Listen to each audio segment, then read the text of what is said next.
Hello, survivors. Before we dive into today's story, take a second to hit that like button and subscribe. Let's start the story. I've carried a badge for 8 years, seen gang wars, cartel executions, domestic terrorists. Thought I'd witnessed the worst humanity could offer? I was wrong. October 15th started like any other high-priority transport.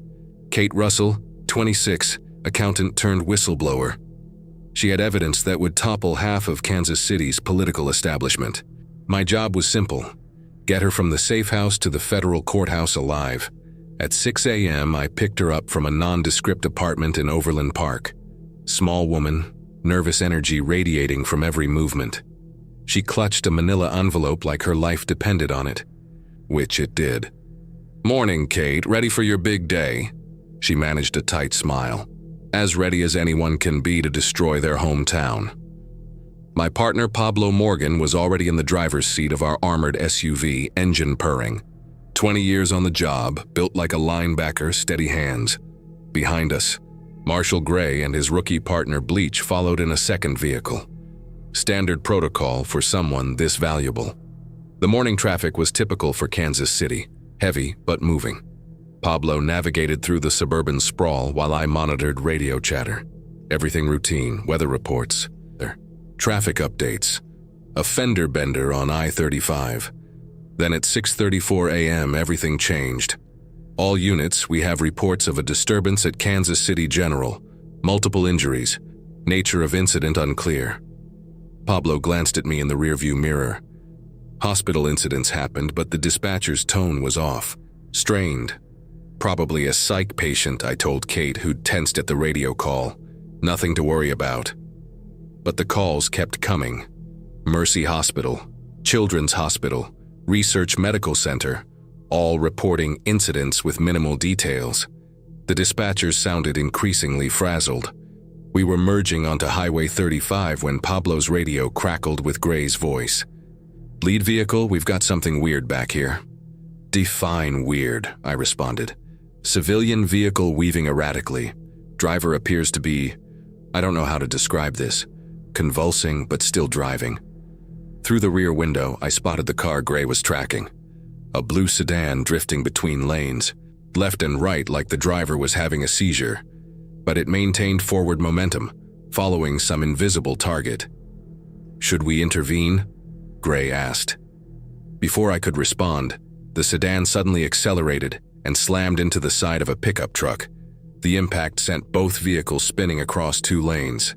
The pickup flipped, sliding on its roof before coming to rest against the median barrier. "Pull over," I told Pablo. "We need to render aid." But as Pablo slowed, something made my blood freeze. The sedan's driver climbed out of his wrecked vehicle and began walking toward the overturned pickup. Blood streamed down his face from a head wound that should have knocked him unconscious. He reached the pickup and began clawing at the driver's window with fingernails that left scratches in the glass. "What the hell is wrong with him?" Kate whispered.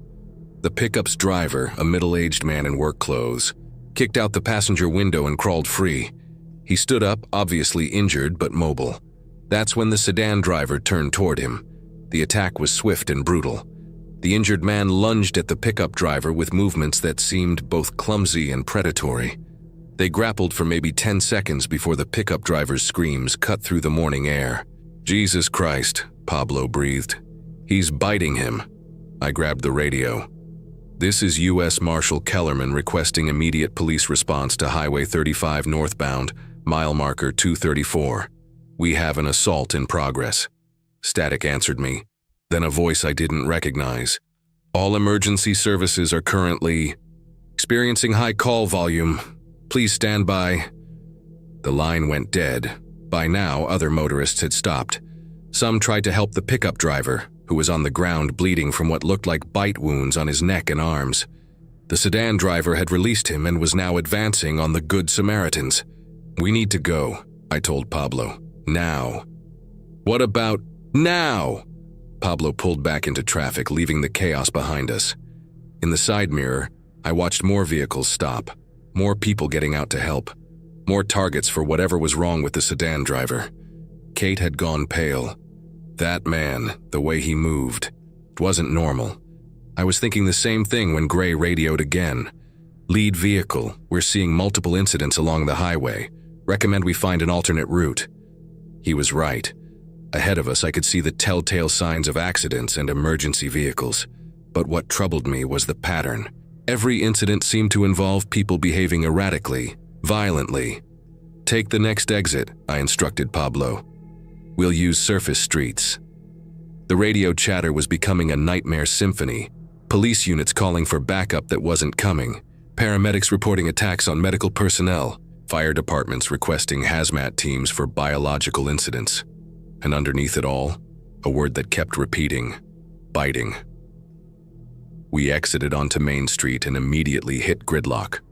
Cars sat abandoned in the middle of intersections, their doors hanging open like their occupants had simply vanished. A Kansas City Metro bus was jackknifed across 4 lanes, its windows spiderwebbed with cracks. "Where is everyone?" Kate asked. That's when I saw the first group of them. They emerged from between the abandoned vehicles, maybe a dozen people in various states, and they were all converging on our location. "Back up," I told Pablo. "Back up now." But Gray's voice crackled over the radio. "Can't back up, there's more behind us." I turned to look. Gray was right. Another group had emerged from the opposite direction, cutting off our retreat. We were boxed in by abandoned cars and these whatever they were.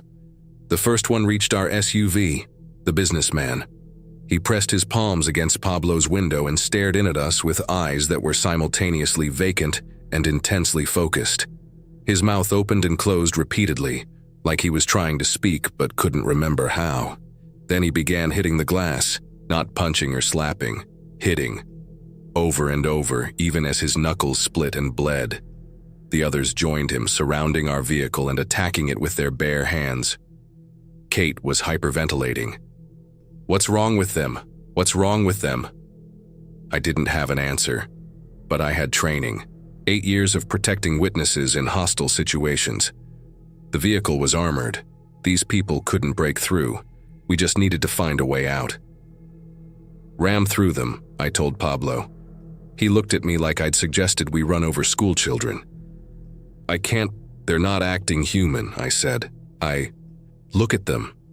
The businessman had opened a gash on his forehead from hitting our window, but he continued striking the glass as blood ran into his eyes. A woman in a hospital gown was trying to bite the door handle. The teenager was clawing at the hood with such force that her fingernails were peeling back. Pablo made his decision. He gunned the engine and plowed through the crowd. I felt the sickening impact as bodies struck our front bumper, but we broke free. Behind us, Gray wasn't as lucky. His vehicle was completely surrounded. Through the radio, I could hear Bleach shouting as something cracked their rear window. "We have to help them," I said. "With what?" Pablo demanded. "There's got to be 50 of those things back there." He was right. More figures were emerging from storefronts and alleyways, all moving toward the sound of Gray's vehicle. We couldn't fight that many with just our sidearms. Gray's last transmission was a whisper. "Tell my wife!" Then screaming, glass breaking, and silence. Kate was sobbing quietly in the back seat. "This can't be happening. This can't be real." But it was real, and it was spreading. Every intersection we passed showed similar scenes. Abandoned vehicles, people behaving like rabid animals, emergency services overwhelmed or simply gone. The radio had devolved into a chaos of overlapping distress calls. Hospital staff barricaded in operating rooms, police officers requesting immediate evacuation. National Guard units reporting hostile contact with civilians. "Where are we going?" Kate asked. I'd been wondering the same thing. The courthouse was downtown, right in the heart of whatever was happening. Our safe house was compromised. If this was spreading, nowhere in the city would remain secure for long. "We need to get out of Kansas City," I told Pablo. "Find a way to the state police barracks in Jefferson City." But as we tried to navigate the increasingly chaotic streets, it became clear that escape wouldn't be simple. Every major route out of the city was clogged with abandoned vehicles and infected. At 9:47 a.m., Pablo pulled into an empty parking garage downtown. We needed to regroup, make contact with federal authorities, figure out what the hell was happening to our city. That's when I heard it, a low moan coming from somewhere in the concrete structure. Then another, and another. "They're in here with us," Kate whispered. I drew my Glock and chambered around. After 8 years of federal law enforcement, I was about to learn what real fear felt like. Because whatever was happening to the people of Kansas City, we were trapped right in the middle of it. And there was no backup coming. The parking garage felt like a concrete coffin. Shadows moved between support pillars while infected stumbled through the vehicle maze, their moans echoing off the walls in an endless chorus of hunger. Pablo killed the engine, plunging us into near darkness. "How many?" I whispered, checking my Glock. Pablo squinted through the windshield. 10, maybe 15 on this level. More coming down the ramps. The infected had heard our engine and were converging. A nurse in blood-soaked scrubs pressed her face against my window, leaving a smear of something dark. Her eyes stared directly at me while her teeth scraped against the reinforced glass. "We can't stay here," I told Pablo. "They'll surround us completely." Kate's voice shook. "What's wrong with them? Why are they acting like this?" I'd been asking myself the same question since Highway 35. 8 years of federal service hadn't prepared me for this. These things moved like people but acted like predators, following some primal instinct. "Emergency exit." Pablo pointed toward a stairwell in the far corner. "If we move fast..." A maintenance worker slammed into Pablo's window so hard the vehicle rocked. His coveralls were shredded, exposing bone through torn flesh on his forearms. But he kept hitting the glass with methodical persistence, seemingly unaware of his injuries. "Now," I ordered. "Move fast and don't stop." We burst from the SUV simultaneously. The infected immediately shifted toward us with surprising coordination. I put 3 rounds center mass into the nurse before realizing my mistake. She barely staggered. The 4th shot took off the top of her skull, dropping her instantly. Pablo was fighting the maintenance worker, whose broken fingers clawed at his throat despite 2 bullets in his chest. Only a headshot finally stopped him. "Headshots!"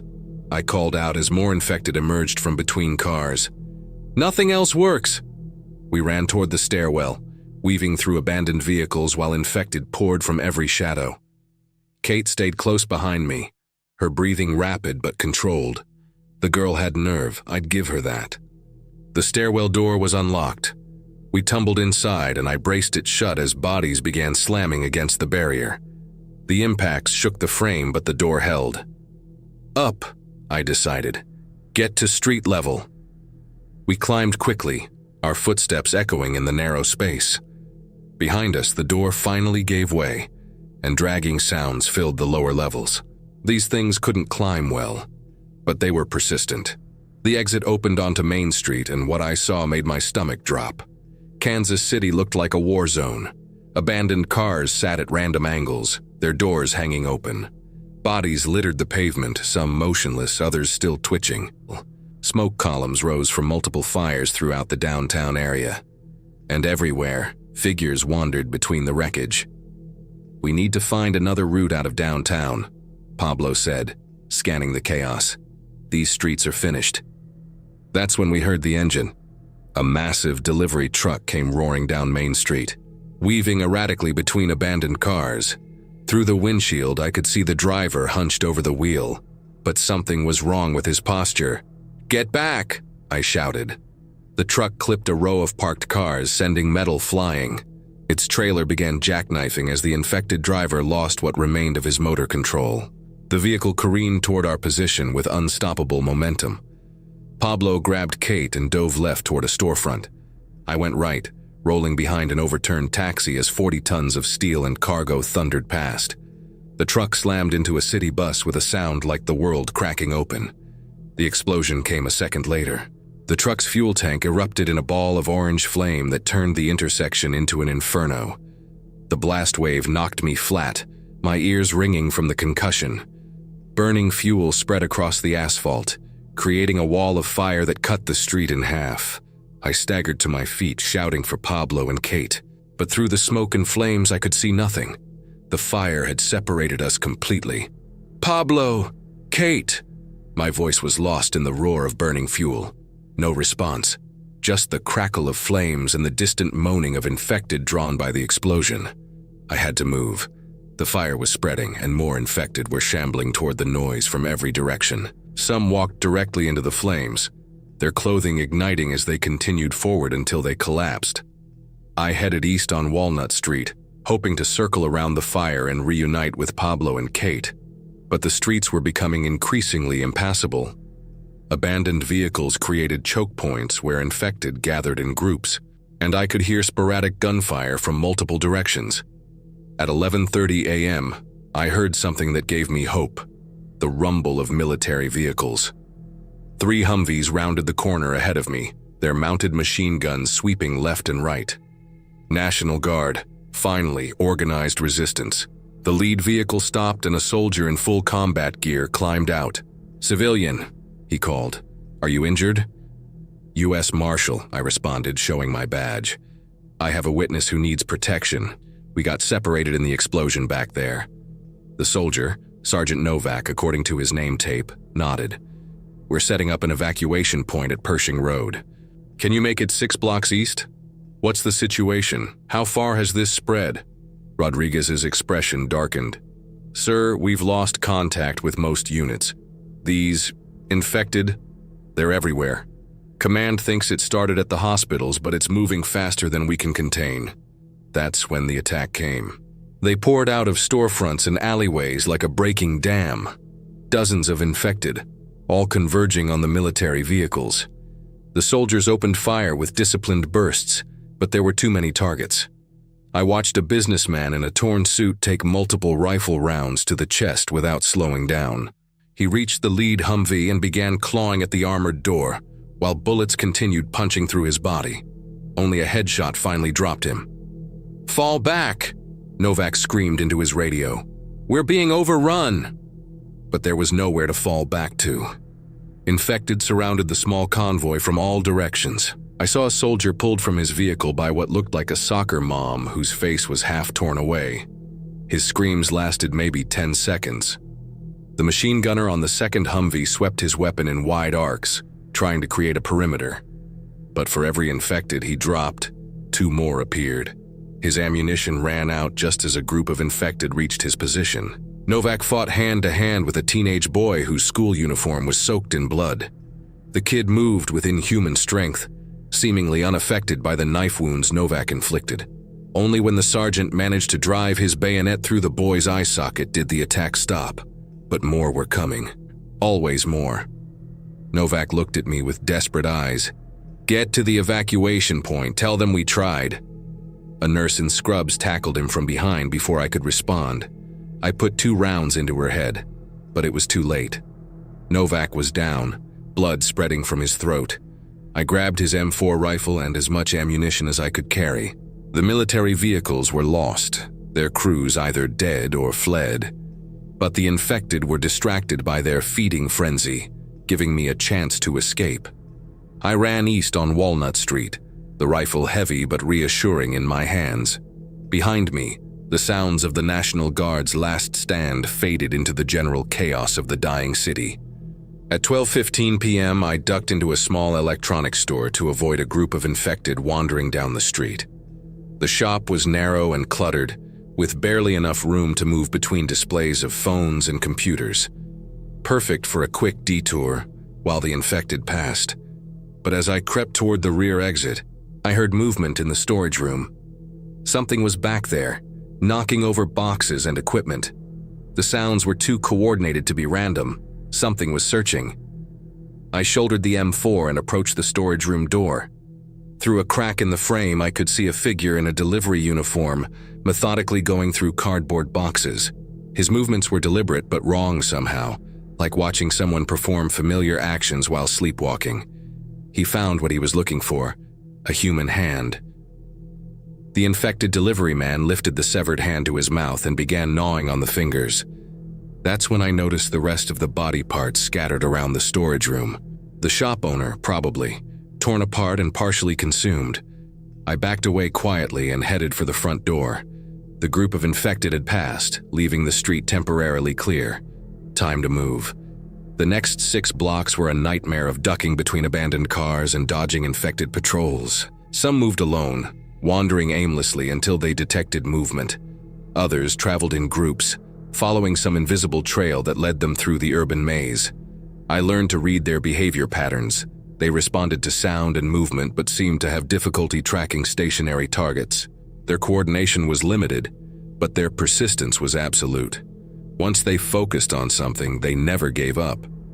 At 1:45 p.m., I heard diesel engines ahead, evacuation vehicles, military trucks with canvas covers, loading civilians from a makeshift staging area.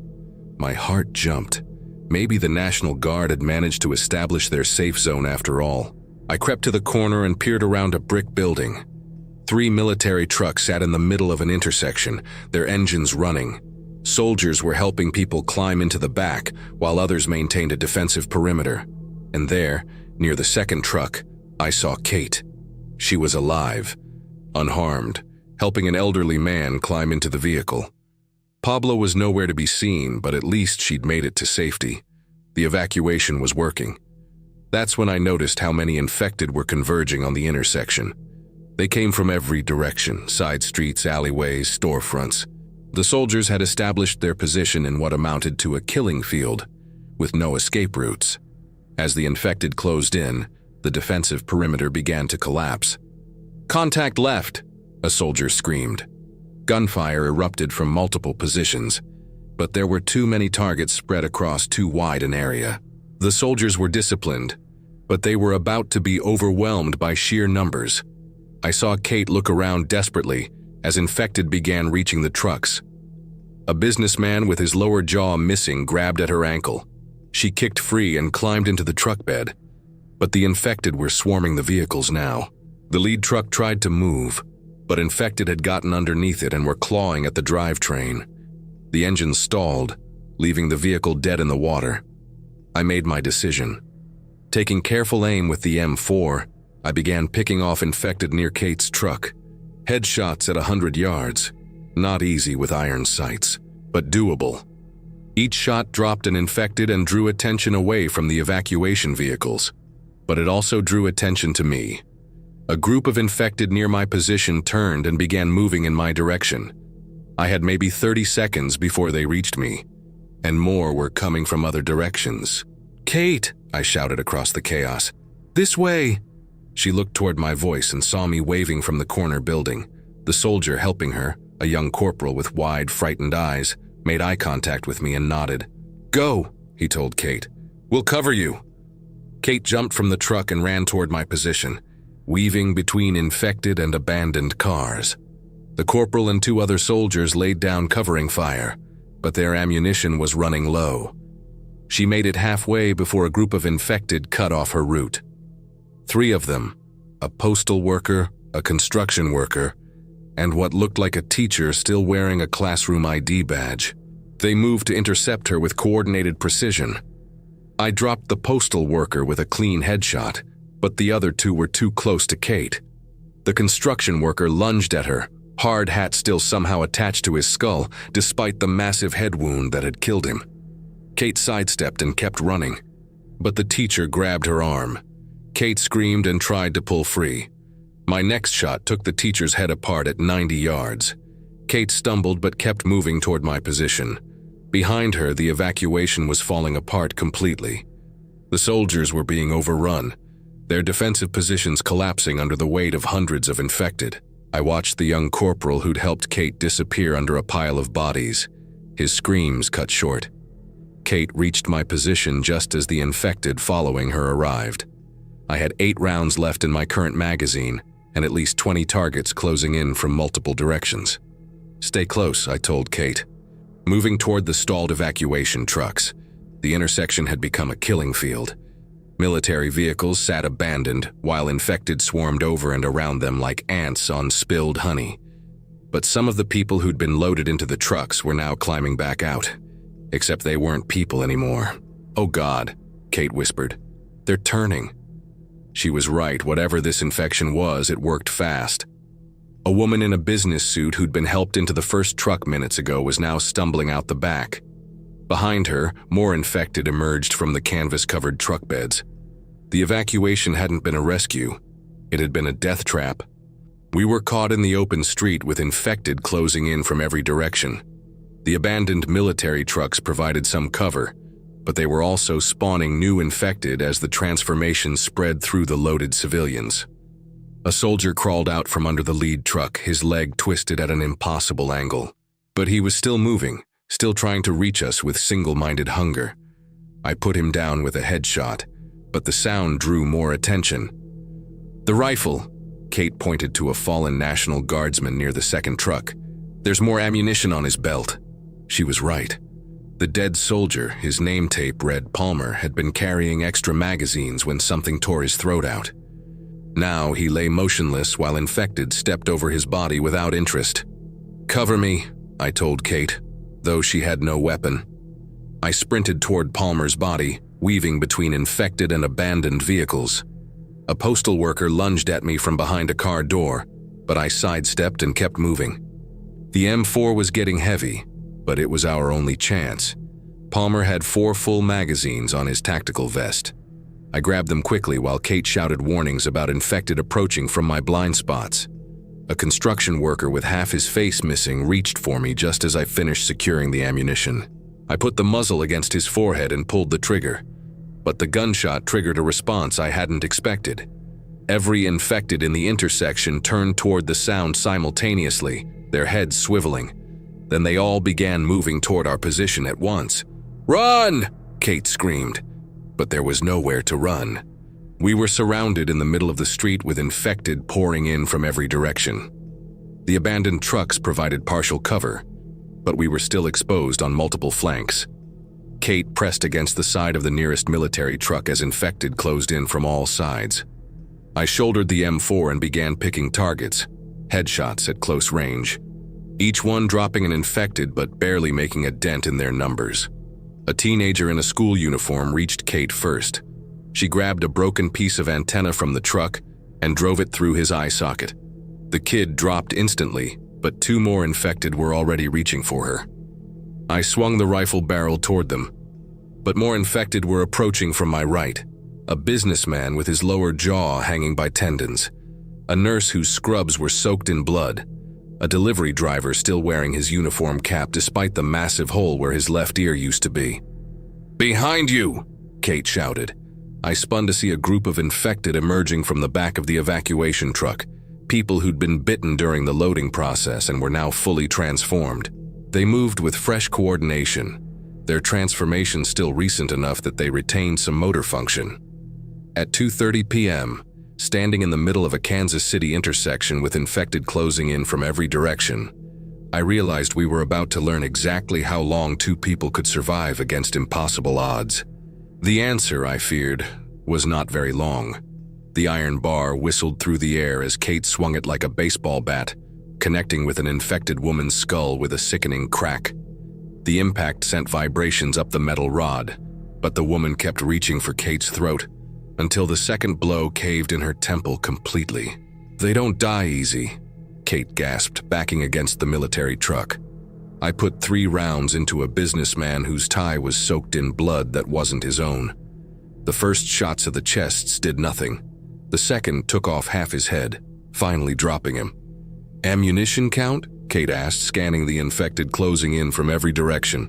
I checked my remaining magazines from Palmer's vest. "Maybe 60 rounds total. You?" She hefted the iron bar. "This doesn't run out of bullets." The intersection had become a slaughter pen. Infected poured in from every street, drawn by the gunfire and the scent of fresh blood from the fallen National Guard unit. But what terrified me most were the ones emerging from the evacuation trucks, recently turned civilians, who still retained some coordination. A middle-aged man in a business suit climbed down from the nearest truck bed. He'd been loaded for evacuation maybe 10 minutes ago, probably bitten during the chaos. Now his eyes had that horrible vacant focus, and dark veins spiderwebbed across his neck where the infection was spreading. "Fresh ones move faster," I warned Kate. She nodded, gripping the iron bar tighter. "How long before we run out of space to back up?" I glanced behind us, maybe 20 feet before we hit the intersection's far side. where more infected were already gathering. We were caught in a tightening circle with nowhere to retreat. We need to break through, I decided. Pick a direction and punch a hole. But before we could move, the sound of rotor blades cut through the air above us. A military helicopter appeared over the downtown skyline, flying low and fast toward our position. "Down here," Kate shouted, waving the iron bar above her head. The helicopter circled once, its crew clearly seeing our situation. Through the open side door, I could see a soldier with a mounted machine gun preparing to provide support. Hope lasted maybe 30 seconds. The helicopter's approach drew every infected in a 6-block radius. They poured out of buildings and side streets like water breaking through a dam. What had been maybe 50 infected around our position suddenly became hundreds. And the helicopter crew realized they couldn't land in this chaos. The aircraft hovered for a moment, the door gunner laying down, suppressing fire into the densest groups of infected. Bodies dropped, but more kept coming. Finally, the pilot pulled up and away, leaving us alone in the growing swarm. "Smart," Kate said bitterly. "Save the aircraft. Leave the ground personnel." An infected postal worker reached us just as the helicopter disappeared over the buildings. I put a round through his forehead at point-blank range, but his momentum carried him forward. His body slammed into me, knocking me off balance.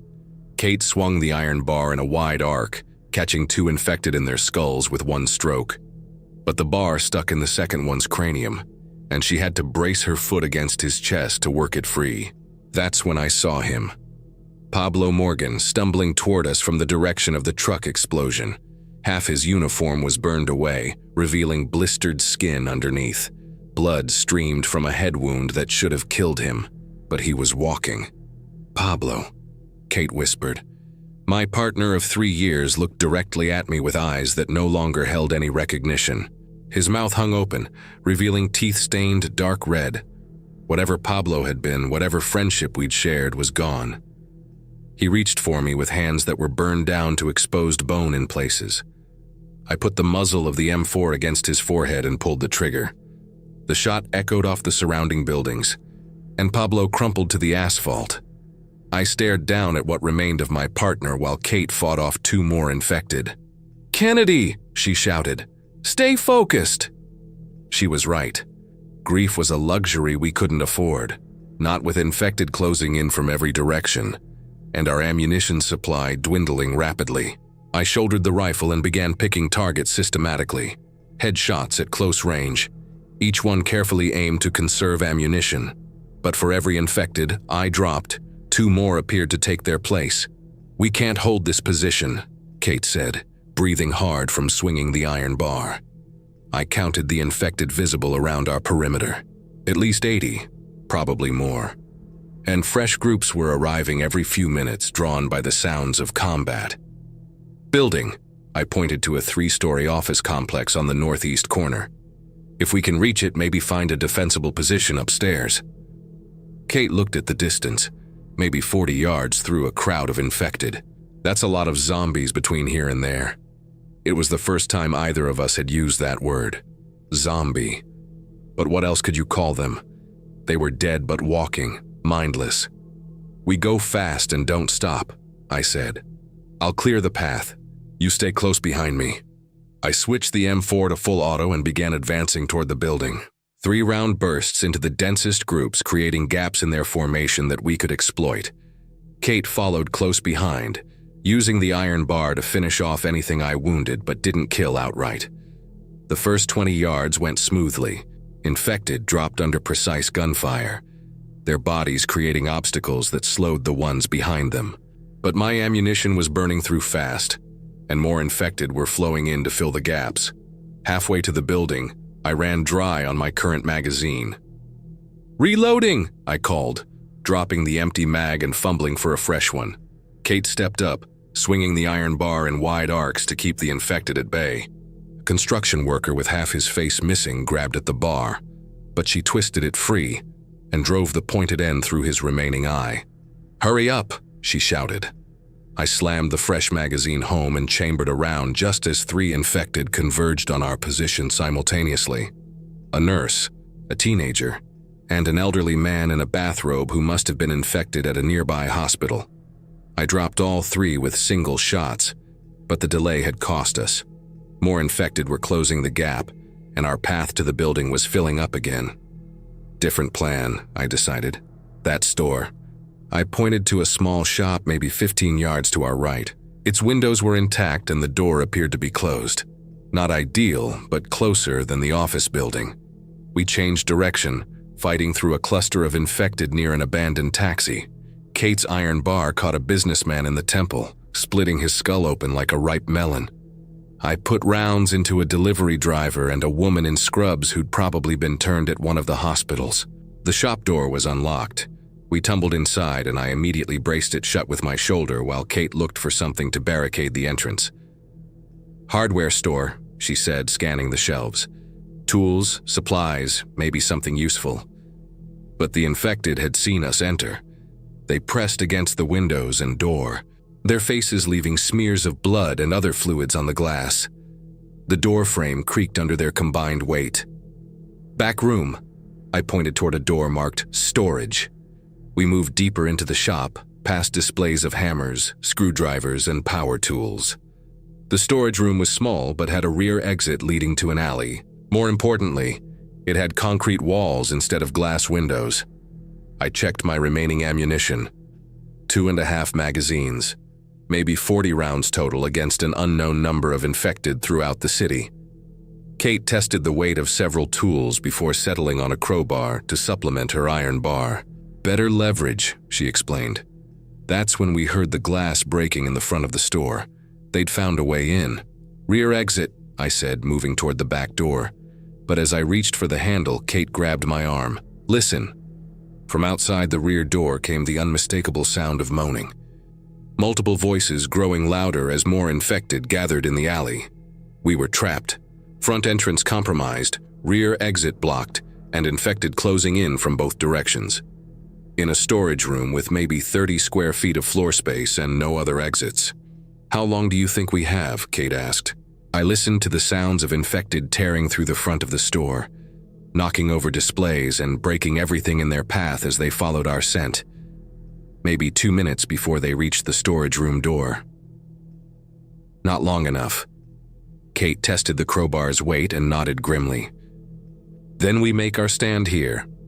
I positioned myself facing the storage room door, while Kate covered the rear exit.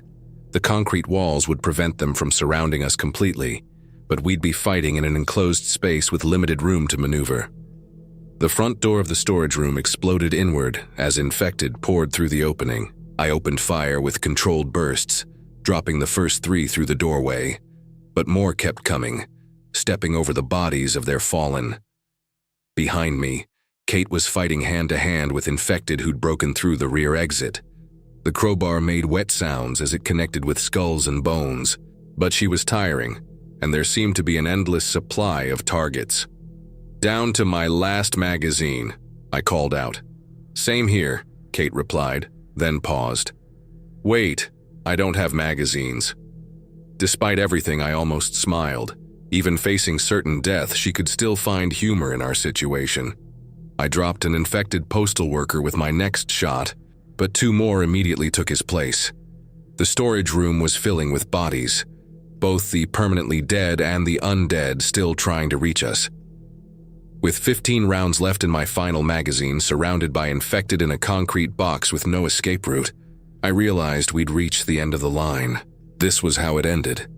Not in a blaze of glory or dramatic last stand, but in a hardware store storage room in downtown Kansas City, overwhelmed by sheer numbers and the unstoppable spread of whatever had turned our city into a feeding ground. Kate reached back and grabbed my hand without taking her eyes off the infected pressing through the rear door. "At least we're going down fighting," she said. I squeezed her hand and took aim at the next target. My next shot caught a delivery driver in the forehead, his uniform cap finally falling away to reveal the massive bite wound that had killed him. Behind him, a woman in a blood-stained wedding dress pushed through the doorway, her veil tangled with something that looked like pieces of scalp. "How many more?" Kate grunted, driving the crowbar through a teenager's eye socket. I didn't answer because I'd stopped counting. They just kept coming, an endless stream of Kansas City's former citizens now reduced to mindless hunger. The storage room floor was slick with blood and other fluids. Bodies were piling up so high that the infected had to climb over their fallen to reach us. Kate's breathing was becoming labored. The crowbar was heavier than the iron bar, and she'd been fighting nonstop for what felt like hours. Sweat mixed with blood streaks on her face where infected had gotten close enough to scratch her. My rifle clicked empty. I'd burned through the last magazine faster than expected. Now I was down to my sidearm, 17 rounds in the Glock, plus 1 spare magazine. Handgun only, I told her. Maybe 30 rounds total. She nodded. We both understood what that meant. An infected postal worker grabbed Kate's crowbar and was trying to pull it from her hands. His strength was inhuman. Whatever the infection did to the nervous system, it seemed to remove the body's natural limiters.